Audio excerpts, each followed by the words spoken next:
আজকে অনেক দিন পর মাহিম আর আমি এই যে মুরগি দিয়ে ভাত খাইতেছি। অনেকদিন পর আমার সঙ্গে আমার ছেলে আছে মাহিম, ওই যে যে, মাহিম এই যে মুরগি দিয়ে ভাত খাইতেছে।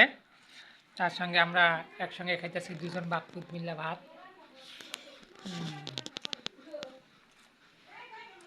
আমাদের ভিডিওটা কেমন লাগলো সবাই কমেন্টে জানাবেন।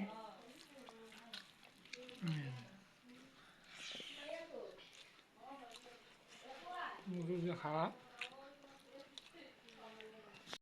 আব্বু, তুমি কি দিয়ে ভাত খাইতেছো? হুম, ও গুত্তু দিয়ে ভাত খাইতেছো? আমিও তো গুত্তু দিয়ে ভাত খাইতেছি। এই যে আমার গুত্তু। আচ্ছা, আমরা আজকে অনেক দিন পর বাপুত মিলে একসঙ্গে বসে ভাত খাইতেছি। সবাই ভিডিওটাতে একটা লাইক করে কমেন্ট করে দিবেন।